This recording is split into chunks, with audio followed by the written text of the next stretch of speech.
وَأَتِمُّوا الْحَجَّ وَالْعُمْرَةَ لِلَّهِ، اور حج اور عمرہ مکمل کرو اللہ کے لیے۔ اب جو عمرے کے لیے احرام تو باندھ لیا جائے گا مدینے سے 7 میل باہر نکل کر ہی، حج مکمل تو ہوگا جب طواف بھی ہوگا، وقوف عرفہ بھی ہوگا، سارے اس کے جو بھی مناسک ادا کیے جائیں گے۔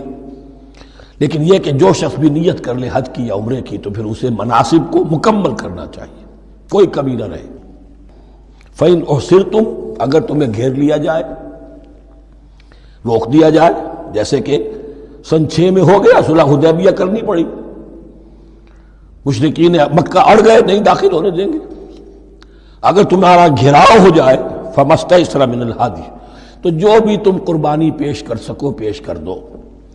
یہ دم احصار کہلاتا ہے کہ چونکہ اب ہم آگے نہیں جا سکتے، یہی ہمیں احرام کھولنا پڑ رہا ہے، تو دم احصار، یہ خون، یہ جو جانور اللہ کے نام پر ہم دے رہے ہیں، یہ اس کی ایک طرح کا کفارہ ہے۔ وَلَا تَحْلِقُوا رُؤُوسَكُمْ حَتَّى يَبْلُغَ الْهَدْيُ مَحِلَّهُ، اور اپنے سر اس وقت تک نہ موڑو جب تک کہ وہ ہدی کا جانور جو ہے وہ محل تک، یعنی جو بیت الماء جہاں پر جا کر ذبح ہونا ہے وہاں پہنچ نہ جائے۔ جانور تو آپ نے بھیج دیے اور وہ رکاوٹ نہیں ڈالیں گے، اس لیے کہ ان کا گوشت تو ان کو کھانے کو ملے گا، لہذا جانور، لیکن یہ اندازہ کر لو کہ اب اتنا وقت گزر گیا ہے کہ وہ ہدی قربانی کا جانور جو ہے وہ پہنچ گیا ہوگا، ہدیم بالغ الکعبہ، وہ وہاں پر اس کی اپنے مقام پر پہنچ گیا۔ فمن کان منکم مریضا او بہ اذی من راسہ، تو جو کوئی بھی تم میں سے ہو بیمار یا اس کے سر میں کوئی تکلیف ہو، کوئی زخم ہو، اور اس کی وجہ سے یہ ہے کہ وہ حجامت کرانی ضروری ہو جائے، بال کاٹنے ضروری ہو جائیں، ففدیۃ من صیام او صدقۃ او نسک، تو پھر فدیہ دینا پڑے گا۔ اگر اس ہدی کے جانور کے کعبے تک پہنچنے سے پہلے تمہیں اپنے بال کاٹنے پڑے، حجامت کرانی پڑی، تو فدیہ ہوگا۔ یہ جو ہے دم جنایت کہلاتا ہے، یعنی ایک جو کمی رہ گئی ہے اس کی تلافی کے لیے۔ وہ سیام بھی ہے، روزے 3 دن کے، او صدقۃ او نسک، یا پھر یہ ہے کہ کوئی قربانی ہے، ایک جانور قربان کیا جائے، دم جنایت اس کو کہتے ہیں، یا صدقہ کیا جائے، 6 افراد کو کھانا کھلایا جائے۔ فَإِذَا أَمِنْتُمْ، پھر جب تمہیں امن حاصل ہو اور تم سیدھے جا سکتے ہو، بیت اللہ پہنچ سکتے ہو، فَمَنْ تَمَتَّعَ بِالْعُمْرَةِ إِلَى الْحَجِّ فَمَا اسْتَيْسَرَ مِنَ الْهَدْيِ، تو جو کوئی بھی فائدہ اٹھائے عمرے سے حج سے قبل، فَمَا اسْتَيْسَرَ مِنَ الْهَدْيِ، تو وہ ایک اور قربانی پیش کرے جو بھی اسے میسر ہو۔ اب یہ سمجھ لیجئے کہ حضور کی بعثت سے پہلے عرب میں رواج یہ تھا کہ ایک سفر میں حج بھی کرنا، عمرہ بھی کرنا ان کے نزدیک حرام تھا، یہ توہین تھی کعبے کی۔ حج کے لیے 3 مہینے، شوال، ذوالقعدہ، ذی الحج، اور رجب کا مہینہ ان کے ہاں طے تھا عمرے کے لیے۔ عمرے کے لیے علیحدہ سفر کرو، اس کے لیے علیحدہ سفر کرو۔ لیکن شریعت محمدی میں جو آسانیاں کی گئی ہیں وہ یہ ہیں کہ ایک شخص، چونکہ اس ملت کو پھیلنا تھا بہت طویل علاقے پر، لوگوں کے لیے سفر آسان تو نہیں تھا، تو آپ ایسا کر سکتے ہیں کہ آپ جائیں اور عمرہ بھی کر لیں، حج بھی کر لیں۔ ایک شکل یہ ہے کہ عمرہ کیا، احرام کھول دیا، اور پھر حج کا وقت آیا 8ویں ذی الحج کو، تو پھر احرام باندھا، وہ حج کا احرام ہو گیا، اسے کہتے ہیں تمتع۔ ایک یہ ہے کہ حج کے لیے احرام باندھا تھا، جاتے ہی عمرہ بھی کر لیا لیکن احرام کھولا نہیں، اسی احرام میں جاری رکھ کر اسے، اور اسی میں حج بھی کر لیا، یہ قران کہلاتا ہے، جمع کر دیا ایک ہی احرام میں عمرے کو بھی اور حج کو بھی۔ ایک افراد کہلاتا ہے، بس ایک کے لیے صرف حج کا معاملہ شروع سے۔ تو یہاں تمتع کی جو ہمیں اجازت دی گئی ہے اس کے لیے، جسے دم شکر کہتے ہیں حضرت امام ابو حنیفہ، یہ شکرانہ ہے کہ ہم ایک قربانی دیں۔ لیکن امام شافعی کے نزدیک یہ بھی دم جنایت ہے، یہ بھی جبر ہے۔ چنانچہ امام ابو حنیفہ کے نزدیک یہ قربانی جو دی جاتی ہے اس کا گوشت قربانی دینے والا بھی کھا سکتا ہے 1/3 کے درجے میں، لیکن امام شافعی کے نزدیک نہیں، یہ ایک صدقے کے اور اس کے دم جنایت کے قریب کی شے ہے، اس کا گوشت جو ہے قربانی دینے والا خود نہیں کھا سکتا۔ فمن لم یجد، اب اگر کسی کے پاس نہیں ہے یہ ہدیہ پیش کرنے کو، فصیام 3 ایام فی الحج، تو اب اس پر لازم ہے کہ حج میں 3 روزے رکھے، 7ویں، 8ویں اور 9ویں ذی الحج کو روزہ رکھے غیر ایام حج میں۔ 10ویں کا روزہ نہیں ہو سکتا، وہ عید کا دن ہے، یوم النحر ہے۔ وَسَبْعَةٍ إِذَا رَجَعْتُمْ، اور 7 روزے رکھو جبکہ تم واپس چلے جاؤ اپنے گھروں میں جا کر 7 روزے رکھو۔ تلک عشرۃ کاملہ، یہ 10 روزے ہوں گے مکمل. ذالک لمن لم یکن اہلہ حاضر المسجد الحرام، لیکن یہ رعایت کہ حج اور عمرہ ایک ہی سفر میں کر لیا جائے اور ایک ہی احرام میں کر لیا جائے یا 2 احراموں میں کیا جائے، یا یہ کہ ان دونوں کو جمع کرنے کی شکل جو ہے، یہ ایک رعایت ہے کن کے لیے؟ ذالک لمن لم یکن اہلہ حاضر المسجد الحرام، جس کے اہل و عیال مسجد حرام کے قریب نہیں رہتے، دور سے آ رہے ہیں، تو ظاہر بات ہے کہ ان کے لیے رعایت ہوگی. واتقوا اللہ، اللہ کا تقوی اختیار کرو. وعلموا، اور جان لو، ان اللہ شدید العقاب، یقیناً اللہ تعالی سزا دینے میں بھی بہت سخت ہے. بارک اللہ لی ولکم فی القرآن العظیم ونفعنی وإیاکم بالآیات والذکر الحکیم. الحمد للہ وکفی والصلاة والسلام علی عبادہ الذین اصطفی، خصوصاً علی افضلہم وخاتم النبیین محمد الامین وعلی آلہ وصحبہ اجمعین. اما بعد فقد قال اللہ تبارک وتعالی کما ورد فی سورۃ البقرہ: اعوذ باللہ من الشیطان الرجیم، بسم اللہ الرحمن الرحیم. الحج اشہر معلومات، فمن فرض فیہن الحج فلا رفث ولا فسوق ولا جدال فی الحج، وما تفعلوا من خیر یعلمہ اللہ، وتزودوا فإن خیر الزاد التقوی واتقون یا اولی الالباب. صدق اللہ العظیم. پچھلے رکوع سے مناسک حج کا تذکرہ شروع ہو چکا تھا، اور اس کے ضمن میں خاص طور پر یہ کہ اگر کوئی حج کا احرام باندھ کر یا عمرے کا احرام باندھ کر سفر شروع کر دے اور کہیں درمیان میں ایسی رکاوٹ پیش آ جائے کہ اسے احرام کھولنا پڑے بغیر عمرہ کیے اور بغیر حج کیے، تو اس صورت میں کیا قواعد و ضوابط ہیں. اب جو یہ رکوع ہے 25واں، اس میں حج کا اصل فلسفہ، اس کی اصل حکمت، اس کی اصل روح کا بیان ہے. الحج اشہر معلومات، حج کے مہینے ہیں جو معلوم ہیں، یعنی جو بھی پہلے سے عرب میں رواج چلا آ رہا تھا اس کی توثیق ہو گئی کہ واقعتاً یہ اللہ تعالیٰ ہی کی طرف سے. تو حج کے کا جہاں تک ٹائمنگ کا تعلق ہے، مواقیت کا تعلق ہے، وہ گویا کہ اللہ تعالیٰ کی طرف سے توثیق فرما دی گئی. فمن فرض فیہن الحج، تو جو کوئی بھی اپنے اوپر لازم کر لے ان مہینوں میں حج کو، لازم کر لے سے مراد نیت پختہ کر لے، اور نیت پختہ کرنے کی علامت احرام باندھ لے. فمن فرض فیہن الحج، تو حج کے لیے جو اپنے اوپر لازم کر لے، فلا رفث ولا فسوق ولا جدال فی الحج. تو احرام کی حالت میں یہاں لفظ حج آیا ہے، ان میں سے پہلی قید جو ہے فلا رفث، تو کوئی شہوت کی بات نہیں ہونی چاہیے. میاں بیوی بھی ساتھ حج کر رہے ہیں تو احرام کی حالت میں وہی قید ہے کہ جو اعتکاف کی حالت میں ہے.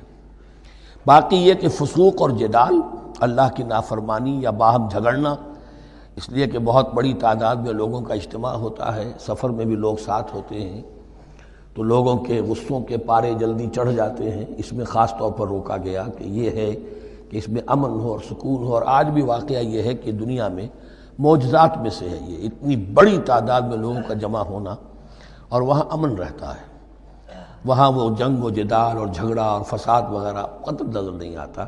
یا تو یہ کہ پچھلے دنوں میں کچھ سیاسی اعتبار سے کوئی مہمیں اٹھائی گئی ہیں، یا یہ کہ کچھ چور اچکوں نے بھی جانا شروع کر دیا ہے وہاں پر، لیکن جھگڑا اور جو گالم گلوچ کی نوبت ہم نے اپنے آنکھوں سے نہیں دیکھی. 5-6 مرتبہ حج کی سعادت حاصل ہوئی ہے. فلا رفث ولا فسوق ولا جدال فی الحج وما تفعلوا من خیر یعلمہ اللہ، اور جو خیر بھی تم اس کے دوران کرو گے اللہ کے وہ علم میں ہوگا. نوافل پڑھ رہے ہو، اضافی طواف کر رہے ہو، کوئی اور بھی جو کام کر رہے ہو، تو اس میں کسی اور کو دکھانے کی ضرورت نہیں ہے. اپنے خاموشی کے ساتھ انسان وہ اپنی جو بھی نیکی مزید کما سکے کمائے، جو بھی مناسک حج ہیں ان پر مستزاد. وَتَزَوَّدُوا فَإِنَّ خَيْرَ الزَّادِ التَّقْوَىٰ، اور سفر کے لیے زاد راہ ساتھ لے لیا کرو، اور بہترین زاد راہ تقویٰ ہے. اب اس آیت کے دو معنی لیے گئے ہیں، ایک تو یہ کہ بہترین زاد راہ تقویٰ ہے، یعنی سفر میں آپ نے آزاد راہ خرچ کی شکل میں تو لے لیا، تقویٰ ہے نہیں، تو پھر کیا ہوگا؟ وہ تو صرف پیسہ خرچ کرنے کے لیے اچھا احرام لے لیں گے، اچھی جگہ لے لیں گے قیام کی، تو تقویٰ اگر نہیں ہے تو وہ حج ہی نہیں ہوگا۔ لیکن اس کا ایک دوسرا مفہوم جو ہے وہ بھی بہت اہم ہے کہ اگر انسان خود اپنا زاد راہ ساتھ نہ لے تو پھر وہاں مانگنا پڑتا ہے، تو تقویٰ سے مراد یہاں ہے سوال سے بچنا۔ بہتر یہ ہے کہ زاد راہ لے کر چلو، اور یہ کہ اس کے لیے تمہیں کسی کے سامنے سائل نہ بننا پڑے۔ اگر تم صاحب استطاعت نہیں ہو تو حج تم پر فرض ہی نہیں ہے۔ خام خواہ کو ایک شے جو تم پر فرض نہیں ہے اس کے لیے وہاں جا کر بھیک مانگنا یا یہاں سے بھیک مانگ کر یا چندہ لے کر جانا، یہ تو قطعاً غلط حرکت ہے۔ وَتَزَوَّدُوا فَإِنَّ خَيْرَ الزَّادِ التَّقْوَىٰ وَاتَّقُونِ يَا أُولِي الْأَلْبَابِ، اور یقیناً میرا ہی تقویٰ کرو، مجھی سے ڈرو اے ہوش مندو۔ لَيْسَ عَلَيْكُمْ جُنَاحٌ أَن تَبْتَغُوا فَضْلًا مِّن رَّبِّكُمْ، اس میں تم پر کوئی حرج نہیں ہے، کوئی گناہ نہیں ہے کہ تم حج کے سفر کے دوران اپنے رب کا فضل بھی تلاش کرو۔ آدمی ہندوستان سے پاکستان سے جا رہا ہے، اسے اچھی اجناس لے جائے تجارت کے لیے جو وہاں پر بیچ کر کچھ نفع حاصل کر لے، تو یہ تقویٰ کے منافی نہیں ہے۔ اگر وہاں پر کوئی کاروبار کر سکو کرو۔ فَإِذَا أَفَضْتُم مِّنْ عَرَفَاتٍ، تو پھر جب تم عرفات سے واپس لوٹو، اس لیے کہ اصل حج جو ہے وہ عرفہ ہے، الحج العرفہ۔ حج کے بقیہ تمام مناسک رہ جائیں، صرف عرفہ میں شمولیت ہو جائے، قیام عرفہ میں تو حج ہو گیا، باقی جو چیزیں رہ گئی ہیں اس کا جو بھی اس کا کفارہ ہے، اس کا جو دم دینا ہے وہ دے دیا جائے۔ لیکن عرفہ سے اگر آدمی رہ گیا عرفات کے قیام سے تو پھر حج نہیں ہوا۔ اب یہاں سے جب لوٹتے ہو تو فاذکروا اللہ عند المشعر الحرام، یہ ٹائم ٹیبل نوٹ کر لیجئے کہ اصل میں 8 کی شام کو مکے سے نکلتے ہیں 8 ذی الحج کو، اور رات منی میں گزارتے ہیں۔ پھر 9 کا دن ہے اصل یوم عرفہ، 9 ذی الحج، صبح کو نکلتے ہیں، قافلے چلتے ہیں اور کہیں دوپہر تک، اور دوپہر سے بھی ہو سکتا ہے تاخیر ہو جائے، لیکن کوشش ہوتی ہے کہ ظہر سے پہلے پہنچ جایا جائے، لیکن ظہر اور عصر دونوں ملا کر پڑھ لی جائیں عرفات میں داخل ہونے سے پہلے۔ اسی لیے جو مسجد ہے عرفات کے میدان سے ملحق وہ عرفے کے اندر شامل نہیں ہے، وہ اس کی حدود سے باہر ہے۔ تو اصلی اس کا افضل یہی ہے کہ ظہر اور عصر ملا کر وہاں پڑھی جائیں، اور اس کے بعد سے غروب آفتاب تک قیام ہے، وہ عرفات کا قیام ہے، اس میں کوئی نماز نہیں، یعنی جو روایتی جو عبادت ہے اس کے سب دروازے بند۔ اب تو اگر دعا کی آپ کے اندر ایک روح پیدا ہو چکی ہے، اپنے رب سے ہم کلام ہو سکتے ہیں، اور آپ کو حلاوت مناجات حاصل ہو گئی ہے، تو دعا مانگتے رہیے، بس یہی ہے دعا۔ قیام عرفہ جو ہے کھڑے ہو کر بیٹھے ہوئے جس طرح بھی ہو اللہ سے مناجات کرو، یا پھر یہ کہ اگر اس میں کبھی ہو جائے کسی وجہ سے تو آدمی تلاوت کرے، لیکن یہ کہ عام نماز نہیں۔ فَإِذَا أَفَضْتُم مِّنْ عَرَفَاتٍ فاذكروا اللَّهَ عِندَ المشعر الحرام، یہ مزدلفہ کا قیام ہے، 9 کی شام کو مغرب کی نماز کا وقت ہو چکنے کے بعد وہاں سے روانگی ہے، لیکن وہاں مغرب کی نماز پڑھنے کی اجازت نہیں ہے۔ اب جاؤ اور مغرب اور عشاء دونوں جمع کرو اس میں مشعر حرام یعنی مزدلفہ میں۔ وَاذْكُرُوهُ كَمَا هَدَاكُمْ، اور یاد کرو اسے، ذکر کرو جیسے کہ تمہیں اس نے ہدایت دی ہے۔ اس سے مراد ہے کہ جو کچھ اللہ کے رسول نے تمہیں سکھایا ہے، ذکر کے جو طور طریقے ہیں، اس کے لیے جو بھی طریقے ہیں وہ اللہ نے ہدایت دی اپنے رسول کے ذریعے۔ وَإِن كُنتُم مِّن قَبْلِهِ لَمِنَ الضَّالِّينَ، اور یقیناً اس سے پہلے تو تم گمراہ لوگوں میں سے تھے، تمہیں معلوم نہیں تھا، حج کی شکل باقی رہ گئی تھی، اس کی روح ختم ہو گئی تھی، اس کے مناسک میں بھی تم نے رد و بدل کر دیا تھا، وہ آگے آ رہا ہے۔ ثُمَّ أَفِيضُوا مِنْ حَيْثُ أَفَاضَ النَّاسُ، پھر پلٹو وہیں سے جہاں سے کہ سب لوگ پلٹتے ہیں۔ قریش نے یہ کہا تھا کہ ہماری خاص حیثیت ہے کہ ہم تو منی ہی میں مقیم رہیں گے، باہر سے آنے والے لوگ عرفات جائیں اور عرفات سے پھر واپس لوٹیں، یہ سارے مناسک ہمارے لیے نہیں ہیں، ہم تو مکے والے ہیں اور ہماری شان یہ ہے کہ ہم عرفات نہیں جائیں گے، منی ہی میں قیام رہے گا۔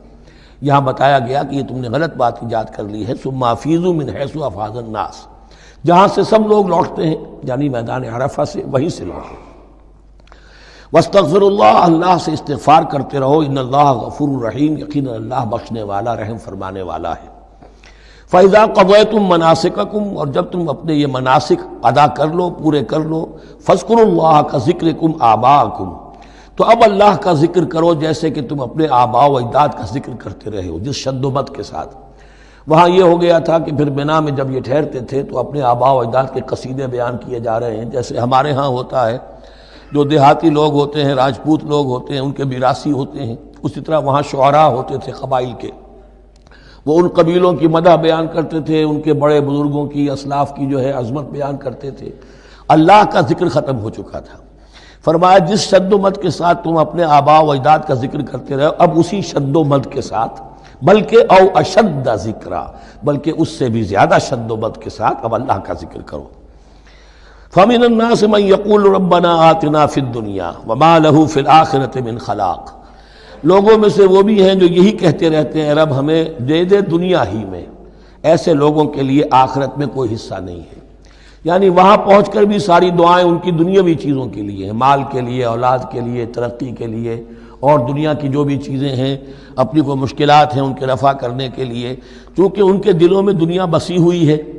اشربوا فی قلوبہم الدنیا، ان کے دلوں میں جیسے بنی اسرائیل کے دلوں میں بچڑے کا تقدس ملا دیا گیا تھا اور محبت، اسی طرح ہمارے دلوں میں دنیا کی محبت ہے، تو وہاں جا کر بھی دنیا ہی کی دعائیں ہیں۔ فَمِنَ النَّاسِ مَن يَقُولُ رَبَّنَا آتِنَا فِي الدُّنْيَا وَمَا لَهُ فِي الْآخِرَةِ مِنْ خَلَاقٍ، ظاہر بات ہے ایسے لوگوں کے لیے پھر آخرت میں کوئی حصہ نہیں ہے۔ وَمِنْهُم مَن يَقُولُ، اور ان میں سے وہ بھی ہیں جو یہ کہتے ہیں ربنا آتنا فی الدنیا حسنۃ وفی الآخرۃ حسنۃ وقنا عذاب النار، پروردگار ہمیں اس دنیا میں بھی خیر عطا فرما اور آخرت کا بھی خیر عطا فرما اور ہمیں بچا لے آگ کے عذاب سے۔ اب دنیا کا خیر جو ہے سب سے بڑا وہ ایمان ہے، ہدایت ہے۔ دنیا کا کوئی خیر خیر نہیں ہے جب تک کہ اس کے ساتھ ہدایت اور ایمان نہ ہو، تو سب سے پہلے انسان ایمان طلب کرے، پھر اس کے ساتھ اللہ تعالیٰ دنیا میں کشادگی دے دے، رزق میں بھی کشائش دے دے تو ٹھیک ہے، کوئی بری بات نہیں، اچھی بات ہے، لیکن یہ کہ اصل شے کیا ہے؟ ایمان اور استقامت۔ اولئک لہم نصیب مما کسبوا، یہاں یہ لفظ بہت اہم ہے، ان کے لیے حصہ ہوگا اس میں سے جو انہوں نے کمایا۔ محض یہ دعا کرنے سے، یہ دعا جو ہے یہ کافی نہیں ہو جائے گی۔ اول تو یہ نوٹ کر لیجئے، یہی وہ دعا ہے جو یعنی رکن یمانی سے لے کر جو بھی ہر چکر ہوتا ہے اس کا طواف کا، تو رکن یمانی سے لے کر حجر اسود تک کا جو دورہ ہے، اس میں یہ دعا مانگی جاتی ہے، ربنا آتنا فی الدنیا حسنۃ وفی الآخرۃ حسنۃ وقنا عذاب النار۔ اولئک لہم نصیب مما کسبوا، ان کے لیے حصہ ہے اس میں سے جو انہوں نے کمایا۔ اچھا، اس میں سے جو انہوں نے کمایا، اس میں سے کیوں؟ وہ تو سارا ملنا چاہیے، لیکن بندے کو ڈرتا رہنا چاہیے کہ ممکن ہے اس میں سے کسی مسئلے میں میری نیت میں کوئی فساد آ گیا ہو، ممکن ہے اس میں سے میرے کسی عمل کے اندر کوئی کمی رہ گئی ہو، کوئی کوتاہی رہ گئی ہو۔ اس لیے یہ نہ سمجھ لے کہ جو بھی کچھ کیا ہے اس کا اجر لازماً ملے گا۔ مما کسبوا، جو انہوں نے کمایا ہے اس میں خلوص ہے، اس میں بے ریائی ہے، اس میں تمام جو بھی اس کے آداب اور شرائط ہیں ملحوظ رکھے گئے ہیں، تو ان کو ان کا حصہ ملے گا۔ واللہ سریع الحساب، اور اللہ تعالیٰ کو حساب چکانے میں دیر نہیں لگتی، بہت جلدی حساب کر لے گا۔ اب تو ہمارے سامنے نقشے موجود ہے، کمپیوٹرز ہیں، کتنی جلدی حساب ہو جاتا ہے، تو اللہ کے ہاں تو پتہ نہیں کیسا سپر کمپیوٹر ہوگا کہ اسے حساب نکالنے میں دیر نہیں لگے گی۔ وَاذْكُرُوا اللَّهَ فِي أَيَّامٍ مَّعْدُودَاتٍ، اور ذکر کرو اللہ کا گنتی کے چند دنوں میں۔ یہ لفظ یہاں پر پھر آ گیا ہے اس بات کی وضاحت کے لیے جو میں نے عرض کیا تھا کہ ابتدائی جو حکم تھا روزے کا، ایام معدودات، وہ 3 دن کے روزے تھے، اس لیے کہ یہاں بھی معدودات کا لفظ آیا ہے، فی ایام معدودات، اور سب کو معلوم ہے یہ 3 دن ہیں، 11ویں 12ویں 13ویں تاریخ جو ہے ذی الحج کی، کہ پھر یوم نحر کے بعد 3 دن یہاں پر قیام ہے، مبیت ہے، تو وہ 3 دن ہے ایام معدودات۔ فمن تعجل فی یومین، تو جو کوئی 2 دن ہی میں جلدی سے واپس آ جائے، فلا اثم علیہ، یعنی 3 دن پورے نہیں کرتا، 2 دن ہی میں واپسی کو اختیار کر لیتا تو کوئی گناہ اس پر نہیں ہے۔ ومن تأخر، اور جو پیچھے رہے یعنی 3 دن کی مقدار پوری کر لے، فلا اثم علیہ لمن اتقی، تو اس پر بھی کوئی گناہ نہیں، لیکن شرط ہے تقوی۔ جو 2 دن میں چلا گیا تقوی تھا تو بھی اللہ تعالیٰ کے ہاں اس کا اجر محفوظ ہے، جو 3 دن رہا تقوی ہے، تیسرے دن اس نے کچھ اور ہی حرکتیں نہ شروع کر دی ہوں، جی اکتایا ہوا ہے اور طبیعت کے اندر جو ہے وہ ٹھہراؤ نہیں ہے، تو وہ تیسرا دن اس کے لیے کچھ خاص مفید نہیں ثابت ہوگا۔ لیکن یہ کہ اصل شے جو ہے اللہ کے ہاں جو چیز کے شرط لازم ہے قبولیت کے لیے وہ تقوی ہے۔ لمن اتقی واتقوا اللہ واعلموا انکم الیہ تحشرون، اور اللہ کا تقوی اختیار کرو اور یہ مستحضر رکھو اپنے ذہن میں کہ تمہیں اسی کی جانب جمع کر دیا جائے گا، تم سب کے سب ہانک کر لے جاؤ گے اسی کی جناب میں۔ وَمِنَ النَّاسِ مَن يُعْجِبُكَ قَوْلُهُ فِي الْحَيَاةِ الدُّنْيَا، اب یہ منافقین میں سے ایک گروہ کا خاص ایک تذکرہ ہو رہا ہے۔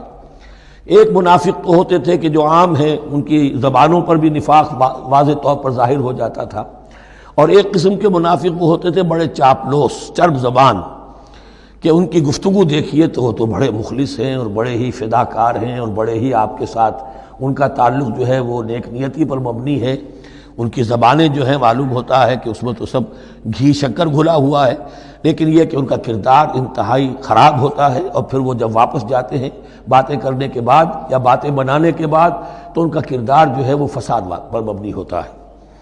وَمِنَ النَّاسِ مَن يُعْجِبُكَ قَوْلُهُ فِي الْحَيَاةِ الدُّنْيَا، اور لوگوں میں سے ایسے بھی ہیں جن کی باتیں تمہیں بڑی اچھی لگتی ہیں دنیا کی زندگی میں، وَيُشْهِدُ اللَّهَ عَلَى مَا فِي قَلْبِهِ، اور وہ اللہ کو بھی گواہ ٹھہراتا رہتا ہے، میں جو کچھ کہہ رہا ہوں اللہ جانتا ہے، میں خلوص سے کہہ رہا ہوں، میں بالکل اپنی نیک نیتی سے کہہ رہا ہوں، اللہ جانتا ہے۔ وَهُوَ أَلَدُّ الْخِصَامِ، حالانکہ فی الواقع وہ دشمن ہے بہت سخت، الد بہت شدید، اور خصام خصم دشمن کے لیے آتا ہے۔ وَإِذَا تَوَلَّى، جب وہ پیٹھ موڑتے جاتا ہے، سعى فِي الْأَرْضِ، اب وہ زمین میں جو بھاگ دوڑ کرتا ہے، لِيُفْسِدَ فِيهَا، اس میں فساد مچائے، وَيُهْلِكَ الْحَرْثَ وَالنَّسْلَ، اور ہلاک کرے، کہیں کسی کی کھیتی جلا دی، کہیں کسی کا کوئی جانور جو ہے وہ ختم کر دیا، مار دیا۔ وَاللَّهُ لَا يُحِبُّ الْفَسَادَ، اللہ تعالیٰ کو فساد بالکل پسند نہیں ہے۔ وَإِذَا قِيلَ لَهُ اتَّقِ اللَّهَ، جب ایسے شخص سے کہا جاتا ہے کہ تو اللہ کا خوف کرو، اللہ سے ڈرو، تم باتیں ایسی کرتے ہو، عمل تمہارا یہ ہو رہا ہے، سوچو تو صحیح۔ اخذت العزت بالاسم، تو اس کو اپنی عزت نفس، جھوٹی عزت نفس گناہ پر اور جما دیتی ہے۔ ایک شخص وہ ہوتا ہے جس سے خطا ہو گئی، غلطی ہو گئی، اس نے اپنی خطا تسلیم کر لی تو اصلاح کر لے گا۔ ایک وہ ہے کہ جو کیسے مان لوں میری غلطی ہے، اس کی جھوٹی انا جو ہے اور جو اس کی جھوٹی عزت نفس ہے وہ اسے اور گناہ کے اوپر چپکا دیتی ہے۔ اخذت العزت بالاسم، اس کو اور اس پر جامد کر دیتی ہے۔ فحسبہ جہنم، تو اس کے لیے تو اب کافی ہے جہنم ہی، وَلَبِئْسَ الْمِہَادُ، اور یقیناً وہ بہت برا ٹھکانہ ہے۔ روایات میں آتا ہے کہ ایک شخص خاص تھا، اخنس ابن شریق، اس کا یہ کردار ہے، لیکن یہ کہ یہ تو یوں سمجھیے کہ شان نزول کے اعتبار سے یہ بات ٹھیک ہے، اور یہ کہ تعویل خاص میں اس کو بھی سامنے رکھیں گے، لیکن یہ وہی ہے، کردار ہے، یہ کردار ہر جگہ آپ کو ملے گا۔ اصل میں کردار کو پہچاننا چاہیے اور اس کے حوالے سے اللہ تعالیٰ سے ہدایت طلب کرنی چاہیے کہ اس کردار سے اللہ تعالیٰ ہمیں اپنی حفظ ایمان میں رکھے۔ وَمِنَ النَّاسِ مَن يَشْرِي نَفْسَهُ ابْتِغَاءَ مَرْضَاتِ اللَّهِ، قرآن کا یہ عام اسلوب ہے کہ تقابل ضرور کرتا ہے، فوری تقابل۔ تو اس میں لوگوں میں سے وہ بھی ہیں جو اپنے آپ کو بیچ دیتے ہیں اللہ کی رضا جوئی کے لیے، اپنا تن من دھن، ان صلاتی و نسکی و محیایا و مماتی للہ رب العالمین۔ ومن الناس من یشری نفسہ ابتغاء مرضات اللہ واللہ رؤوف بالعباد، اور اللہ اپنے ایسے بندوں کے حق میں بہت شفیق ہے۔ ظاہر بات ہے جس نے یہ ارادہ کر لیا ہو، نیت کر لی ہو، کبھی ایسے شخص سے بھی کوئی کوتاہی ہو سکتی ہے، حالات ہو سکتے ہیں عارضی سے، کبھی جذبات میں آ کر کوئی غلط قدم اٹھ گیا، اللہ پہ معاف فرمائے گا، بڑی شفقت کے ساتھ معاف فرمائے گا۔ طے کر لے انسان، ایک سیدھا راستہ یہی بن جائے، ان صلاتی و نسکی و محیایا و مماتی للہ رب العالمین۔ تو پھر یہ ہے کہ کوئی تیز دوڑے گا، کوئی آہستہ چل سکے گا، مختلف صلاحیتوں کے لوگ ہوتے ہیں، اس میں فرق و تفاوت رہے گا، لیکن جس نے یہ عزم کر لیا ہے اللہ تعالیٰ ان کے حق میں بہت شفیق ہے۔ یا ایھا الذین آمنوا ادخلوا فی السلم کافہ، اے اہل ایمان اسلام میں داخل ہو پورے کے پورے۔ یہ گویا کہ وہ بات اب کہی جا رہی ہے کہ جس کا ریورس یا کانورس ہم بنی اسرائیل کے ساتھ جو خطاب تھا اس میں پڑھ چکے ہیں۔ افتؤمنون ببعض الکتاب وتکفرون ببعض، کیا تم ہماری کتاب، ہمارے دین، ہماری شریعت کے ایک حصے کو مانتے ہو اور ایک کو رد کر دیتے ہو؟ فما جزاء من يفعل ذلك منكم الا خزي في الحياة الدنيا ويوم القيامة يردون الى اشد العذاب، تو جو کوئی بھی تم میں سے یہ روش اختیار کرے گا اس کی کوئی سزا اس کے سوا نہیں ہے کہ دنیا میں ذلت اور خواری ان پر مسلط کر دی جائے اور قیامت کے دن شدید ترین عذاب میں جھونک دیے۔ اس کو اب مثبت پیرائے میں مسلمانوں سے کہا جا رہا ہے یا ایھا الذین آمنوا ادخلوا فی السلم کافہ، ریزرویشنز کے ساتھ نہیں، ایکسیپشنز کے ساتھ نہیں۔ اللہ کی بندگی تو کرنی ہے، اس معاملے میں نہیں۔ اللہ کے حکم تو ماننا ہے لیکن یہ حکم نہیں میں مان سکتا، یہ ایک کی بھی نفی جو ہے وہ گویا کہ کل کی نفی ہو جائے گی۔ ادخلوا فی السلم کافہ، ٹیک اٹ اور لیو اٹ، یہ پیکج ڈیل ہے، اس میں جزوی بات نہیں ہو سکتی۔ ولا تتبعوا خطوات الشیطان، اور دیکھو شیطان کے قدموں کی پیروی نہ کرو، اس کے نشانات راہ جو ہیں، اس کے نشانات قدم جو ہیں ان کی پیروی نہ کرو۔ انہ لکم عدو مبین، وہ تو یقیناً تمہارا بڑا کھلا دشمن ہے۔ فإن زللتم من بعد ما جاءتكم البینات، پھر اگر تم پھسل گئے اس کے بعد بھی کہ تمہارے پاس یہ واضح تعلیمات آ چکی ہیں، فَاعْلَمُوا أَنَّ اللَّهَ عَزِيزٌ حَكِيمٌ، تو جان لو کہ اللہ تعالیٰ پھر زبردست ہے۔ اس میں دھمکی کا پہلو آ گیا کہ پھر اللہ کی جو ہے پکڑ سخت ہوگی، حکیم بھی ہے، اس کی پکڑ میں بھی حکمت ہے۔ اگر یہ پکڑ نہ ہو تو ظاہر بات ہے کہ پورا نظام جو ہے دین کا وہ پھر بالکل ایک بے منطقی، اگر اللہ کی طرف سے کسی گناہ پر پکڑ ہی نہیں ہے تو پھر یہ آزمائش کیا ہوئی، پھر جزا و سزا کا کیا سوال، پھر جنت اور دوزخ کا کیا معاملہ۔ هل ينظرون الا ان ياتيهم الله في ظلل من الغمام والملائكة وقضي الامر۔ ایک جو نفس انسان کو پٹی پڑھاتا ہے وہ تو یہ ہے کہ دین کا یہ حصہ تو آرام سے کرتے رہو، جو میٹھا وہ ہپ اور جو کڑوا ہے وہ تھو۔ دوسری پٹی یہ پڑھاتا ہے کہ ابھی ذرا یہ ٹھیک ہے، یہ اللہ کا حکم ہے، یہ بھی حکم ہے، دین کا یہ بھی تقاضا ہے، ابھی ذرا ذمہ داریاں ہیں، ابھی ذرا بچوں کے معاملات ہیں، بچے برسر کار ہو جائیں، بچیوں کے ہاتھ پیلے ہو جائیں، میں ذرا ریٹائرمنٹ بھی لے لوں تو پھر یہ مکان بنا لوں، پھر میں اپنے آپ کو دین کے لیے پھر خالص کر لوں گا، دین کے لیے پھر میں وہی کام کروں گا۔ یہ سب سے بڑا دھوکہ ہے، وہ وقت کبھی نہیں آتا۔ اسی لیے فرمائے کس شے کا انتظار کر رہے ہیں؟ هل ينظرون الا ان ياتيهم الله في ظلل من الغمام، کہ اللہ تعالیٰ آ جائے بادلوں کے سائبانوں میں، والملائکۃ اور فرشتے آ جائیں، وقضی الامر اور پھر فیصلے چکا دیا جائے گا۔ کیا معلوم کب وہ گھڑی آ جائے، یہ مہلت عمر تو اچانک ختم ہو سکتی ہے۔